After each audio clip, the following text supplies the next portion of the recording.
Akainu is scared of Luffy. Well, if you ask me, I think Akainu is scared of Luffy. And not necessarily, like, by intimidation factors, because, like, let's be honest, Luffy comes up to his knee? But I think he's scared of what he represents, as well as his potential. And Marco says it straight as it is, right there. You fear him? You fear that he is the very thing that makes him our hope?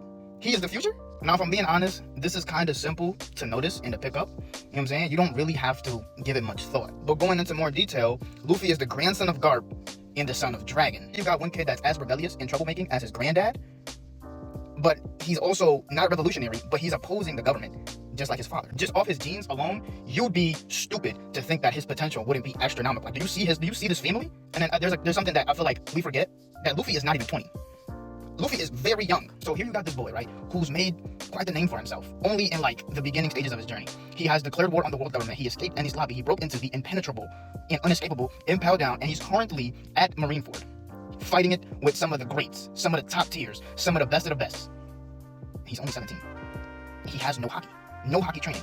He's rough around the edges. But do you see where he's gotten? You still have his most powerful ability, that Mihawk says. It's not his punches, it's not his kicks. It's the simple ability to turn those around him into his allies. The Whitebeard Pirates came into Marineford with their whole schemes and plans on how they were going to attack and how they were going to rescue Ace. And after Luffy displayed Conqueror's hockey, Whitebeard was just like, yo, my boys, back that kid up. Back him up. That's the future right there. We can't let him die. Back him up. Well, after Akainu killed Ace, Luffy was mentally tapped out, right? He's seen his brother die. And Akainu made it his personal mission, if it was the last thing on Earth he ever did, to go and kill this kid. And like Mihawk said, the ability to turn those around him into allies came back. And everybody started defending him. Jinbei, fucking even Crocodile, for some damn reason. The Whitebeard Pirates, in comes Shanks with the craziest appearance ever. Law was there too. Boa got them away. Bro, Akainu failed to kill Luffy. He failed. Mind you, this kid is still starting out. No hockey in super rough. 2 years later, he comes back with hockey. And ever since the time skip, the Straw Hats and Luffy have been making big moves after big moves. They teamed up with Law, they took out Dofi. And you tell Fujitora, you go, Fujitora, bring back Luffy and Law now. And Fujitora goes, you know what, man? I'm not really feeling it. I don't really feel like it. So they took out Dofi. They went straight into Big Mom's territory with half a crew. They beat up 2 commanders. They took back Sanji, and his bounty went from 500 million to 1.5 billion.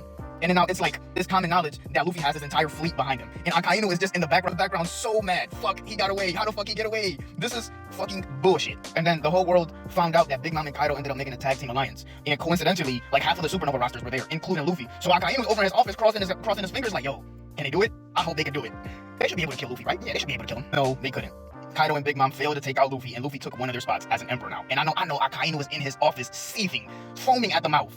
And this is all because he couldn't kill Luffy. Bro, he knew the threat level, the potential that Luffy posed. It's like one of those things where you tell your friend, bro, don't do it. Bro, don't do it. I know what's going to happen. Bro, don't do it. And then he still does it. And then it ends up happening. What you predicted ends up